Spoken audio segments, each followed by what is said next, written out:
John, what is next? What's the next game you're looking at? Let me pull these up here quick. Another game I do like is the Cowboys against Cleveland. They're hosting Cleveland. Here's a team that may be the direct opposite of the Eagles, but the media and the fan base in Dallas are treating them like they're a terrible team. And granted, they are 1-2. They could be 0-3, technically. That great comeback win in Atlanta. But they're more, to me, a 2-1 team. They've been in every single game. The offense leads the league in just about the majority of categories, up there with Green Bay. And the important offensive categories, not just total points scored or total yards. I use a thing called, it's a metric, yards per point. And that's a very key metric on some of my models that uses the algorithms to come up with these graded plays. So with yards per point, to explain that real quick, the lower the number on offense, the more efficient that offense is. So it means that it takes fewer yards to put 1 point on the scoreboard. Conversely, on defense, the higher the number, the better the defense. So that means that they're forcing an opponent to gain, say, 20 yards to get 1 point on average on the scoreboard. So that takes into consideration the situations where you get a short field and you score, on a 35-yard drive because of a turnover, which my models deal with too. Drive length is a pretty critical factor after week 4, because then you have enough data in the set for that season to make sense, and then use history to project what's going to happen. But yards per point is clearly in Dallas's favor in this matchup. The money, interesting enough, has been coming in on Cleveland. And I think, is that what you're seeing too, Jimmy? It is, yes. Money is coming in on Cleveland, and I'm part of it. You like Cleveland, huh? Yeah, but I'm getting less confident as you continue to talk. With this situation, let me just get back to this one page here. I'll read off some situational stuff here. I think that a play here too is the under.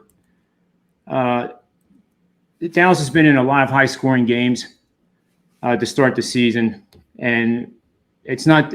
I never look at a game that is due to go under the total because of 3 overs. It always reminds me of heads and tails on a coin. So if you flip a coin, 100 times or 1,000 times, and heads comes up 7 straight, that doesn't mean that tails is due to come up. The same thing with you see that mistake with roulette players. They see red come up 7 times in a row, so they're going to bet red forever.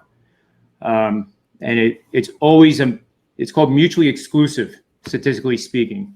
So every flip is independent of the previous flips, such as the NFL and betting.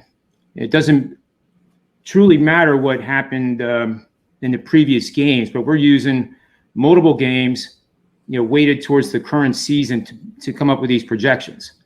So I hope that made sense. This system is 40-10 to the under for 79% winners over the last 5 seasons. So this one's kind of interesting because it has a lot of plays over 5 seasons. So people who like action can use this system and know that historically it's done very, very well and it's put a lot of money in people's bank accounts. So you're going to play under with a home team where the total is greater or equal to 49, that has a poor passing defense. And by definition, poor passing defense is allowing 230 or more passing yards a game. And after a game in which they gained 8 or more passing yards per attempt. So you have an offense like Dallas that we mentioned is executing on all cylinders. And they've been involved in a lot of high-scoring games. And that's how the system sets up for this one. 45% of those plays have gone under the total by more than 7 points. So I like that part too. I've always viewed turnovers, pick sixes, kickoff returns, pretty much all the things we saw in that pitiful game last night. When those happen and they go against you, it's nice knowing from the math part that you have that cushion of 6 or 7 points, because no model can ever predict the human factor of a football game or a baseball game or any of those things, and be able to say that, yep, there's going to be a pick six in this game with any degree of certainty. So I think with that's a pretty darn good system for people to use.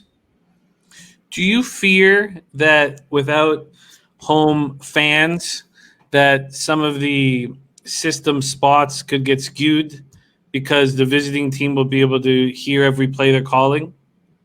I am, I thought it really came to light in the Kansas City game in Baltimore, and that stadium rocks.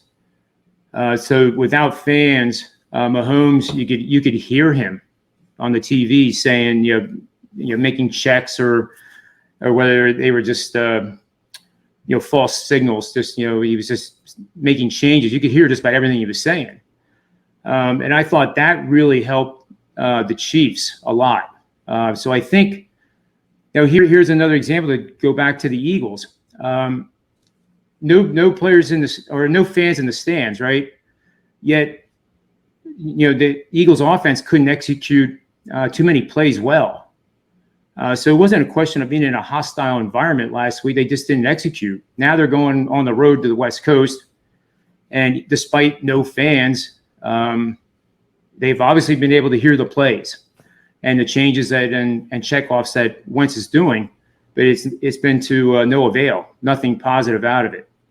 Whereas I think with this matchup, I have to give you the edge on Cleveland with no fans, because that is good for their offense, which has historically with Baker Mayfield, struggled at times, to put it nicely.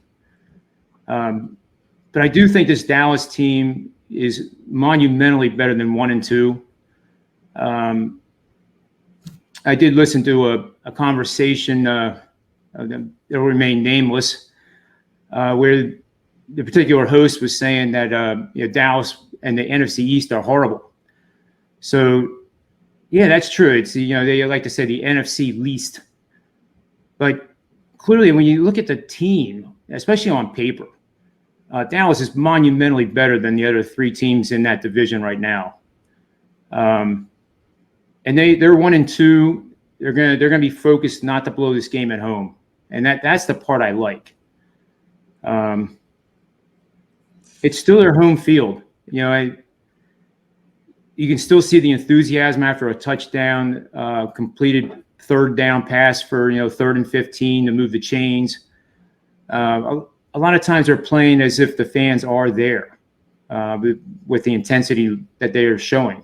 So I do think that it is definitely a factor, and I think that's why you'll see an adjustment on the totals moving forward. They'll be a little bit. They're going to start grinding higher because the offenses are able to execute at a higher level, if they're a better team. And one thing, once we get to week 8, I definitely will be looking at winning teams. In other words, they're over 500, and they have an offense that's in the top half of the NFL, and they're playing another team that's just like them. Those are going to be the times to really jump on the over.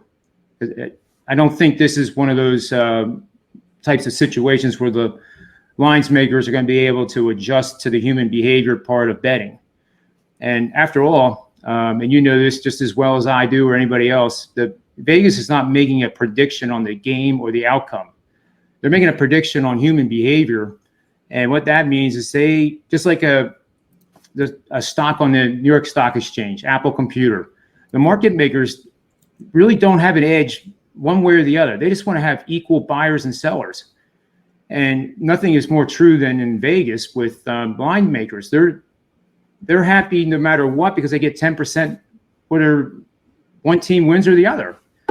So I think people get caught up in that mistakenly, and a lot of times we hear it on the radio or even at some of the major networks that well, Vegas thinks this, Vegas thinks that. Well, they think that the public's going to be betting on that team, and that 3 points for that team is going to make it a good betting situation for them. So I guess enough on that.